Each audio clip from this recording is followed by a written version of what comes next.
তো আল্লাহ তাআলা আমাদের সবাইকে কোরআন এবং হাদিস থেকে যে কথাগুলো বলবো, বক্তা এবং শ্রোতা উভয়কেই যদি কোরআন এবং হাদিসের সাথে মিলে যায় তাহলে আমরা আমল করব। আমল করার জন্য সবাই রাজি আছি তো? আলহামদুলিল্লাহ। তো আল্লাহ তাআলা আমাদের সবাইকে বারাকা দান করুন, আমরা সবাই বলে আমিন। তো এই যে মজলিস, এই মাহফিলের মজলিস, এটি একটি গুরুত্বপূর্ণ এবং বারাকাপূর্ণ একটি মজলিস, তাই না ভাই? এখানে আসতে পেরে আমরা কি খুশি না বেজার? আলহামদুলিল্লাহ। তো আল্লাহ তাআলা আমাদেরকে এই যে মজলিসে আসার তৌফিক দান করেছেন, এটা একমাত্র আল্লাহ তাআলার কৃপা। যেই আল্লাহ তাআলা আমাদেরকে এই মসজিদে, এই মজলিসে আসার তৌফিক দান করলেন, সেই মহান আল্লাহ তাআলার প্রতি আমরা সকলে শুকরিয়া আদায় করে বলি আলহামদুলিল্লাহ। সেই সাথে অসংখ্য দরুদ ও সালাম বর্ষিত হোক মানবতার মুক্তির দূত, নিরহংকার নবী, যিনি কাল কিয়ামতের দিন একমাত্র শাফায়াতকারী হিসেবে উপস্থিত হবেন সমস্ত নবীর উম্মার সামনে। তারপরও যিনি অহংকার পোষণ করেননি এই দুনিয়াতে, সেই রাসূলুল্লাহ সাল্লাল্লাহু আলাইহি ওয়াসাল্লামের প্রতি আমরা সংক্ষিপ্ত আকারে দরুদ পেশ করে বলি সাল্লাল্লাহু আলাইহি ওয়াসাল্লাম। রব্বি ইশরাহ লি সাদরি ওয়া ইয়াসসির লি আমরি ওয়া হালিল উকদাতাম মিন লিসানি ইয়াফকাহু কওলি। প্রিয় দিন ভাইরা, আমি শুরুতে একটা আয়াত এবং একটা হাদিস পাঠ করেছি, একটা আয়াত তেলাওয়াত করেছি এবং হাদিস পাঠ করেছি। এই হাদিসের অর্থ এবং কোরআনের অর্থ কি সেই বিষয়ে আমি দু একটি কথা বলি, ইনশাআল্লাহ আমার আলোচনা শেষ করব। তো আল্লাহ তাআলা বলছেন রাত্তিবিল কুরআনা তাদবীরা, তোমরা কোরআনকে পড়ো, কোরআনকে পাঠ করো, কোরআনকে তোমরা অনুধাবন করো, কোরআনকে তোমরা তেলাওয়াত করো তার তিলের সঙ্গে। অর্থাৎ কোরআনের যে হক, এই হক মেনেই কোরআনকে পড়তে হবে। এটা কে বলছেন ভাই? মহান আল্লাহ তাআলা। কিন্তু আমরা কতজন কোরআন জানি? কতজন? আমরা আজকে মাহফিলে আসছি আলহামদুলিল্লাহ, আমরা কিন্তু অনেকেই কোরআন জানি না, জানি? অনেকেই জানি না। এখন এর জন্য কি আমাকে লজ্জা পেতে হবে? লজ্জা পাওয়া যাবে না। আমরা শুনি না যে কোরআন যদি সূরা কেরাত যদি শুদ্ধ না হয় তাহলে তার সালাত হবে না, এটা আমরা জানি, তাই না? কিন্তু এখন আমি কোরআন আমি শুদ্ধ করে পড়তে পারি না, আমি সূরা ফাতিহা শুদ্ধ করে পড়তে পারি না। এখন কি আমার জন্য সালাত নাই? নাকি আমি আগে শুদ্ধ করবো তারপরে কোরআন তেলাওয়াত করবো, সালাত আদায় করবো? কোনটা? আমি ওই অবস্থায় সালাত আদায় করবো, কিন্তু আমাকে কোরআনের উচ্চারণটা শুদ্ধ করে নিতে হবে। ভুল হতে পারে, এই যে আমরা যারা এখানে আলোচনা করি আমাদেরও ভুল হতে পারে, কেননা মানুষ মাত্রই ভুল। কিন্তু এখানে হতাশ হওয়ার কিছু নাই যে আমি কোরআন শুদ্ধভাবে পড়তে পারি না, আমার জন্য সালাত নাই, বিষয় এমন না।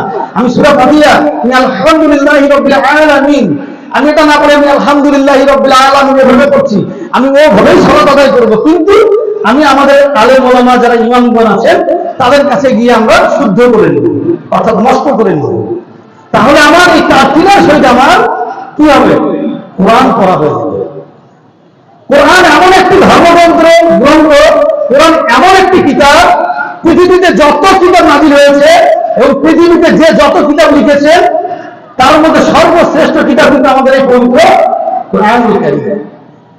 কিন্তু আফসোস আমরা এই কোরআন খুলেও দেখি না। খুলে দেখি বছরে একদিন বা একটা মাস পড়ি, তার সারা মাস আমরা পড়ি না। যখনই রোজার চাঁদ উঠলো রমজান মাসের, আমরা হয়তো আগের দিন তারাবি করবো, কোরআনটা খুলে ঝেড়ে নিচ্ছে, দু একদিন করলাম, আবার এই রমজান মাস আসলে আমাদের ব্যস্ততা শুরু হয়ে যাবে। আমরা ইনকাম করবো, আয় রোজগার করবো, খাবো, চলবো, ঘুরবো, সব কিছু করবো, কিন্তু কোরআনের অনুশাসন মেনে। আল্লাহ তাআলা বলেছেন সূরা মুমিনুনের 1 নম্বর দিনে মারাতে, কদ আফলাহাল মুমিনুন, তারাই সফলকাম, তারাই সফলতার শীর্ষে চলে গেছে, তারাই সফলতার মূল লক্ষ্যে চলে গেছে। কারা? আল্লাযীনা হুম ফি সালাতিহিম খাশিউন, যারা সালাতে বিনয়বরত, যারা সালাতকে একনিষ্ঠভাবে সালাত আদায় করছে। আমার আল্লাহ তাআলা সূরা বাইয়িনার 5 নম্বর আয়াতে বলেছেন ওয়ামা উমিরু ইল্লা লিয়া'বুদুল্লাহা মুখলিসিনা লাহুদ-দীন, হুনাফা ওয়া ইকিমুস সালাতা ওয়া ইউতুজ যাকাতা ওয়া যালিকা দীনুল কাইয়্যিম। সূরা বাইনের 5 নম্বর আয়াত খুলে দেখতে পাবেন। এই 5 নম্বর আয়াতে আল্লাহ তাআলা বলেছেন যে তোমরা আল্লাহ তাআলার ইবাদত করো, তোমরা আমার ইবাদত করো একনিষ্ঠভাবে, আমাকে সন্তুষ্ট করার উদ্দেশ্যে, আমাকে ভয় করে, আমাকে স্মরণ করে, যেভাবে ইবাদত করে আল্লাহ তাআলা খুশি হবে। এবং সালাত হলো সর্বশ্রেষ্ঠ জিনিস। তার মানে সালাত অবশ্যই গুরুত্বপূর্ণ। আপনি যা কিছু করেন সালাত আপনাকে আদায় করতেই হবে। ইসলামের কয়টা খুঁটি, কয়টা স্তম্ভের উপর ইসলাম দাঁড়িয়েছে? 5টি। কালেমা, নামাজ অর্থাৎ সালাত, রোজা, হজ, যাকাত, এই 5টি খুঁটির উপরে ইসলাম দাঁড়িয়ে আছে, তাই না? ইসলামকে আল্লাহ তাআলা প্রতিষ্ঠিত করেছেন। কিন্তু এরপরে ধরেন আপনি একটা বিল্ডিং করলেন, বাড়ি করলেন, এই বাড়িতে এই যে আমাদের এই প্যান্ডেল যে করা হয়েছে, এখানে বাঁশের খুঁটি দেওয়া হয়েছে না? এখানে জায়গায় জায়গায় যেখানে দরকার আমরা খুঁটি দিয়েছি, তাই না? কিন্তু এটাকে সাজসজ্জা করার জন্য, এই প্যান্ডেলটি দাঁড়িয়ে থাকার জন্য আমরা খুঁটি দিলাম, কিন্তু একে দৃষ্টিনন্দন করার জন্য আমরা কি করলাম? এই যে আমরা উপরে সুন্দর এই কাপড় সামিয়ানা দিয়েছি, পিছনে ব্যানার, এই যে টেবিল চেয়ার, এগুলো কি এই প্যান্ডেলের সৌন্দর্য। তেমনি 5টি স্তম্ভের উপর ইসলাম দাঁড়িয়ে আছে, এটা যেমন সত্য। আর ইসলামকে সৌন্দর্য মণ্ডিত করবে কি? আমার আমল, আমার আখলাক, আমার চরিত্র। আমাকে দেখে একজন বেধর্মী হোক, একজন অন্য ধর্মের লোক হোক, একজন নাস্তিক যেন সন্তুষ্টি প্রকাশ করে যেন আসলেই মুসলিমরা, আসলে ইসলাম ধর্ম সর্বশ্রেষ্ঠ ধর্ম। আসলে ইসলাম সর্বশ্রেষ্ঠ ধর্ম, কেননা ইসলাম ধর্ম সর্বশ্রেষ্ঠ ধর্ম হওয়ার যোগ্যতা অর্জন করেছে। কিভাবে বুঝবো? আমরা এই ধর্মের অনুসারী যারা আমরা অনুসরণ করি তাদের আমল আখলাক দেখি। আমি মিথ্যা কথা বলবো না, আমি হক থেকে দূরে থাকবো না, আমি কারো হক মেরে খাবো না, আমি মন্দ কাজের সাথে লিপ্ত থাকবো না, আমি জেনা ব্যভিচারিতে যাব না, আমি যত ফাহিশাত কাজ আছে সকল প্রকার ফাহিশাত কাজ থেকে আমি দূরে থাকবো। আল্লাহ তাআলা বলেছেন তোমরা জেনার ধারের কাছেও যেও না। ওয়ালা তাকরাবুজ জিনা ইন্নাহু কানা ফাহিশাতান ওয়া সাআ সাবিলা। তোমরা জেনার ধারের কাছে যেও না, কেননা নিশ্চয়ই জেনা একটি মন্দ কাজ, যেটা শয়তানের কাজ। অথচ এই জেনার ধারের কাছে চলে গেছি। আমাদের এই যুব সমাজ, আমাদের বয়োবৃদ্ধরা অনেক সময় জেনার কাছে চলে যায়। বৃদ্ধ বয়সে যদি কেউ জেনা করে, যদি কেউ বৃদ্ধ বয়সে জেনা করে, এই জেনাকারীকে আল্লাহ তাআলা ক্ষমা করবেন না। তার না এখন কি যৌবন বয়সে জেনাকারীকে আল্লাহ ক্ষমা করবেন? বিবাহিত নারী অথবা পুরুষ যদি কেউ জেনা করে, তাহলে তার একটাই শাস্তি, তাকে এই পর্যন্ত, গলা পর্যন্ত তাকে মাটিতে ডুবিয়ে রেখে, মাটিতে ঢেকে রেখে, শুধু মস্তিষ্ক এই গর্দান থেকে মাথা উপরে থাকবে, তাকে পাথর নিক্ষেপ করে মেরে ফেলতে হবে যদি বিবাহিত নারী অথবা পুরুষ হয়।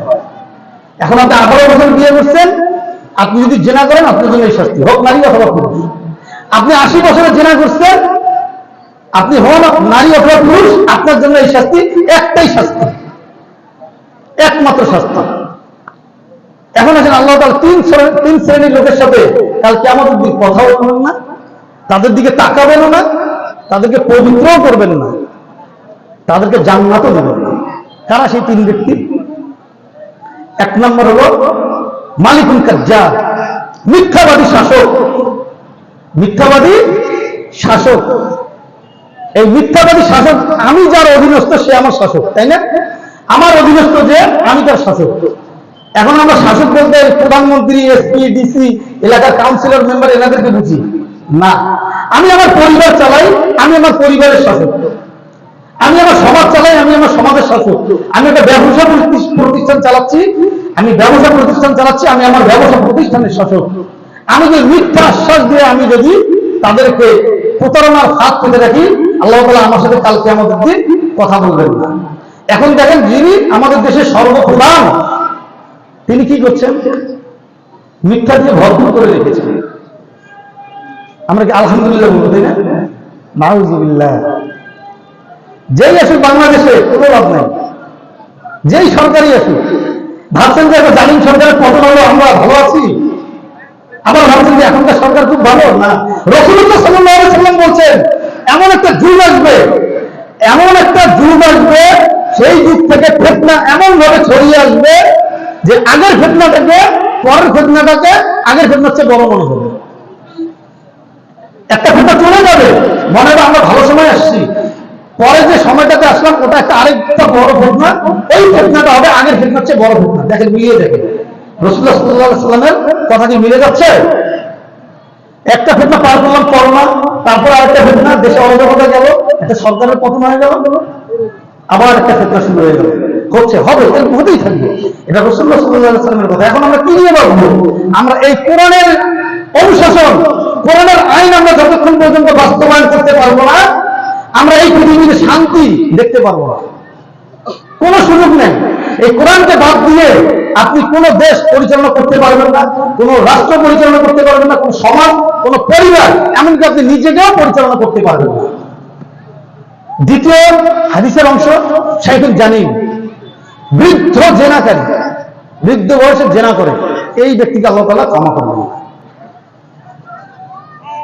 3 নম্বর, আইনুল মুস্তাকবার, দরিদ্র অথচ অহংকারী, আসে না, দাওয়াত দেয়, তোমার বাসায় যাব না, অহংকার করে না, ভাবে যে আমি গরিব তাতে কি হয়েছে, তোর বাসায় আমি যাবো না, নাউযুবিল্লাহ।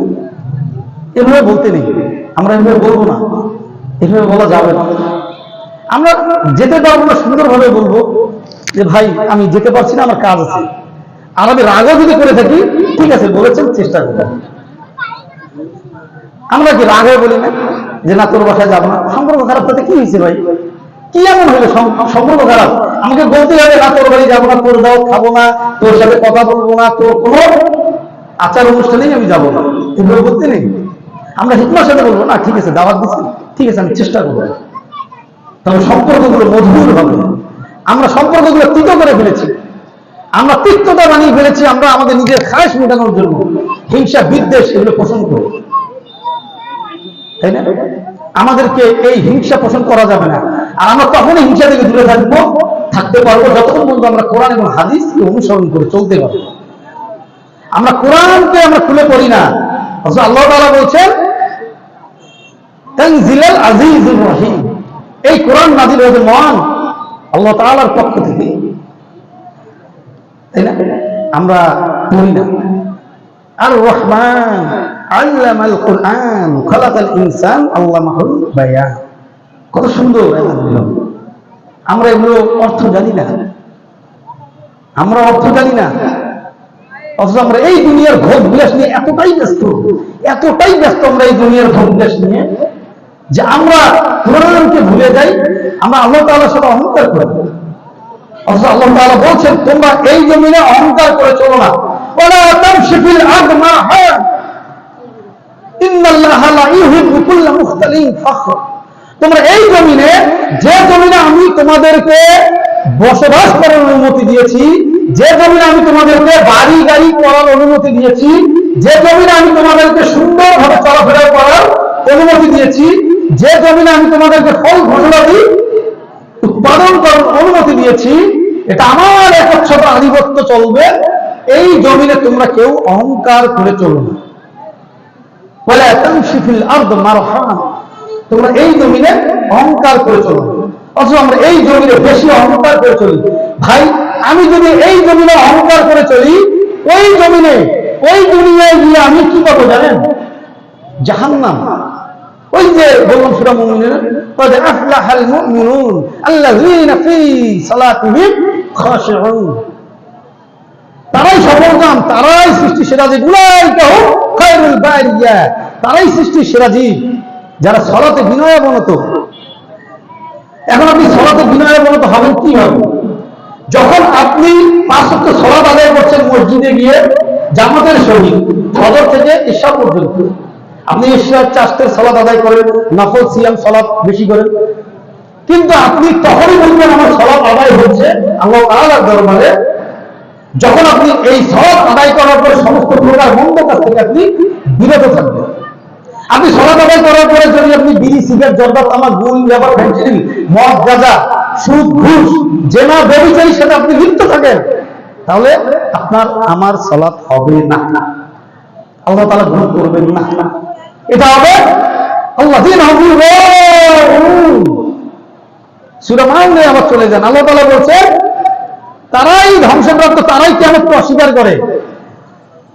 আছে না, আমরা জানি না সূরা মাউন, আল্লাযীনা হুম ইউরাউন, তারা লোক দেখানো সালাত আদায় করে। যারা লোক দেখানো সালাত আদায় করবে কিভাবে বুঝবেন? ধরেন আমি 5 ওয়াক্ত সালাত আদায় করার পর আমি মোড়ে দাঁড়িয়ে বিড়ি খাচ্ছি, আমি মোড়ের মধ্যে বসে বসে গীবত করছি, চা নিচ্ছি আর মিষ্টি খাচ্ছি, গীবত করছি।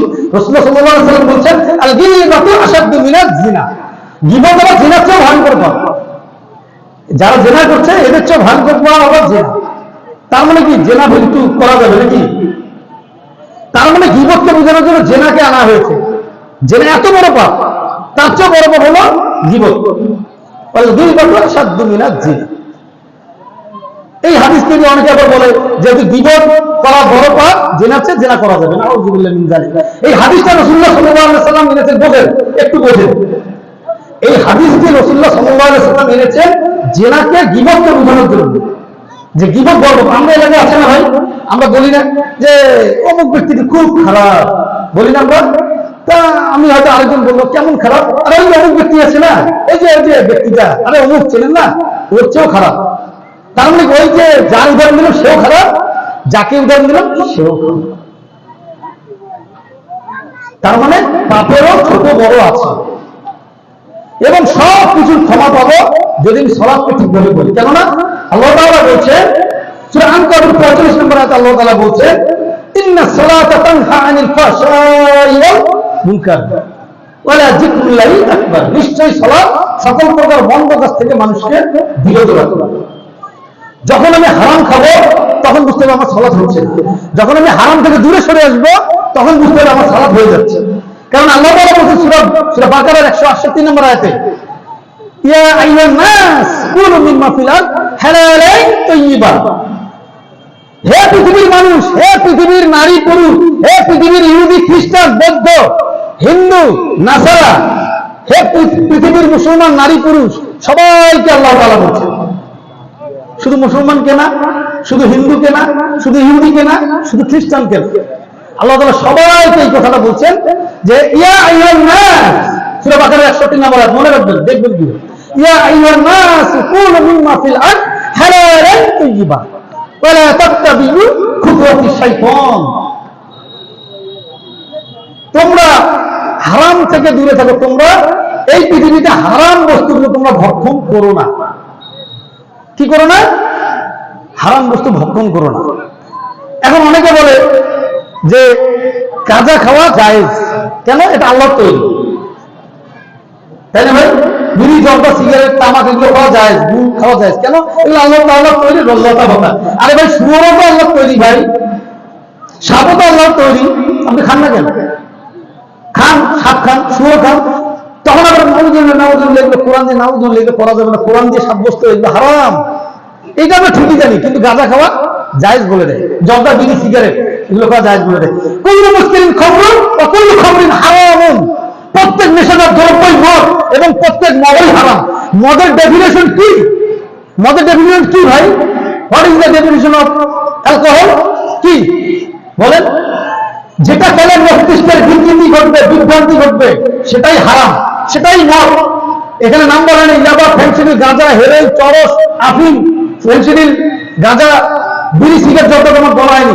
আপনি একজন ছোট বাচ্চাকে জর্দা খাইয়ে দেন, টাস করে পড়ে যাবে। বিড়ি খাইয়ে দেন, একটা সিগারেট থেকে পাতা তামাক গুলো খুলে একটু পানিতে গুলিয়ে এই পানিটা খেয়ে দেন, যার খাওয়ার অভ্যাস নেই, যদি তার বয়স 50-70 বছর হয় তাকে খাইয়ে দেন, টাস করে এখানে পড়ে জ্ঞান হারিয়ে ফেলে। কুল্লু মুসকিরিন খামরুন ওয়া কুল্লু খামরিন হারাম। প্রত্যেক নেশাদার দ্রব্যই মদ, প্রত্যেক মদই হারাম। আর যা মস্তিষ্কের বিকৃতি ঘটাবে সেটাই মদ। হতে পারে সেটা পান্তা ভাত, হতে পারে সেটা খেজুরের রস, হতে পারে সেটা নাবিদ। আপনি খেজুর, শুকনা খেজুর দুধের মধ্যে রাত্রে ভিজিয়ে রাখলেন এবং পরের দিন সকালে সূর্য ওঠার আগে ফজরের সালাত আদায় করে আপনি খাবেন, এটা আপনার শরীরের জন্য অনেক বড় উপকার, ঔষধ। যখন আপনি সূর্য গড়ার পরে খাবেন, এই হালাল জিনিসটাই আপনার জন্য হারাম হয়ে যাচ্ছে। মা আকসারা, রাসূলুল্লাহ সাল্লাল্লাহু আলাইহি ওয়াসাল্লাম বলেছেন সহিহ হাদিস, মা আকসারা কাসিরুহু ফাকালিলুহু হারামুন। যে জিনিসটি অল্প খেলে মস্তিষ্কের বিকৃতি ঘটাবে, বিভ্রান্তি ঘটাবে, সেটা বেশি খেলে হারাম।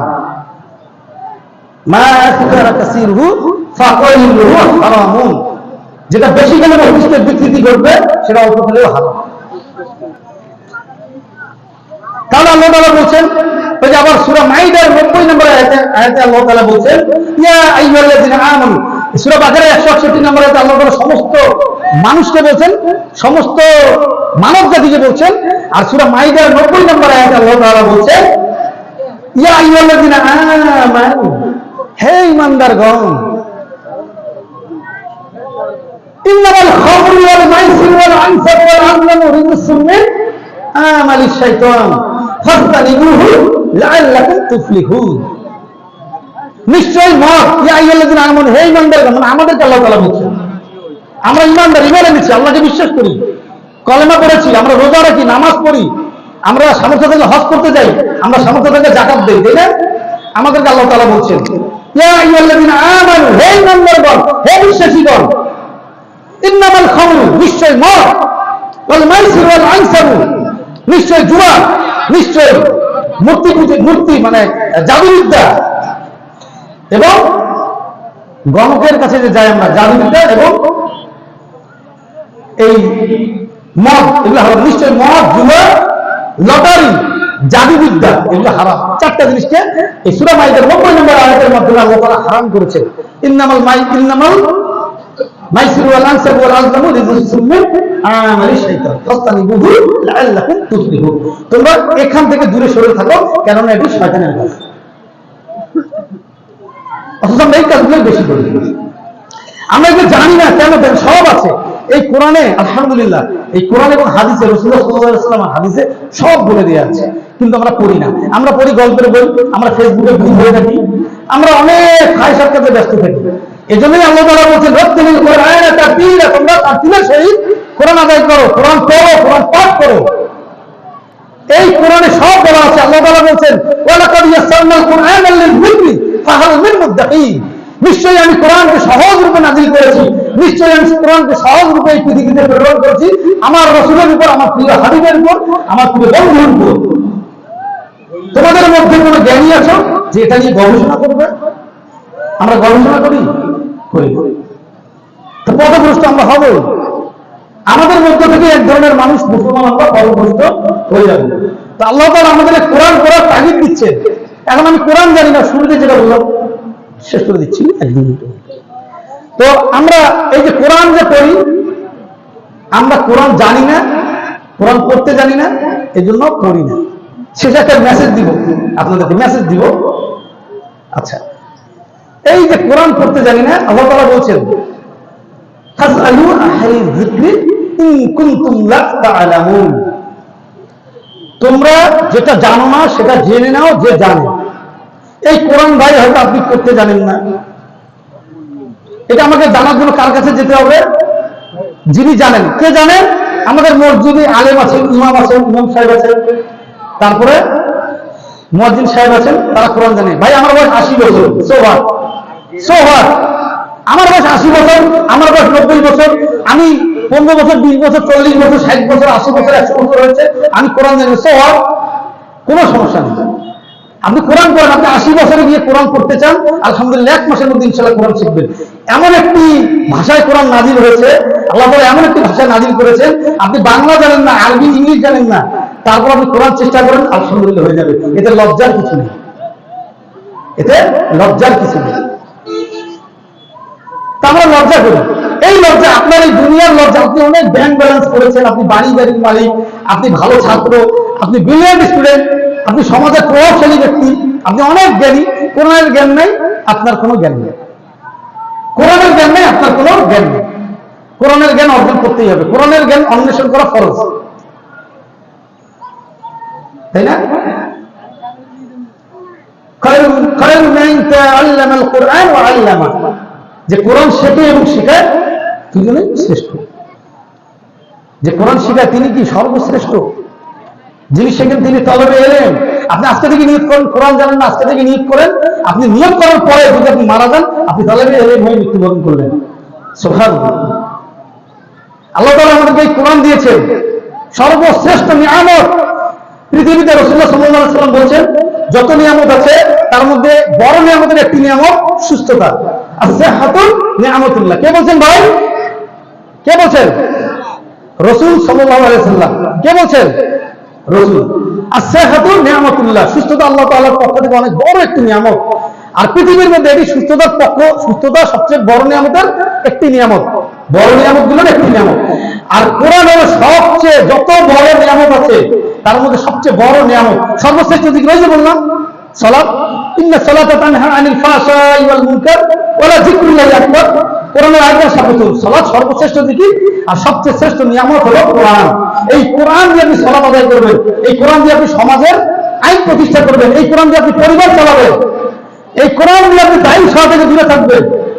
আর দায়ুস লা ইয়াদখুলুল জান্নাত, দায়ুস কখনো জান্নাতে যাবে না।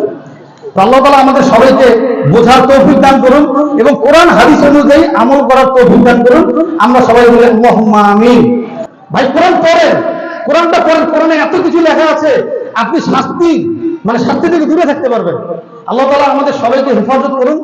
আল্লাহ তাআলা আমাদের সবাইকে শোনার এবং বোঝার এবং বুঝে সেই সাথে আমল করার তৌফিক দান করুন। বক্তা এবং শ্রোতাকে আমরা সবাই বলি আমিন। আসসালামু আলাইকুম ওয়া রাহমাতুল্লাহি ওয়া বারাকাতুহু।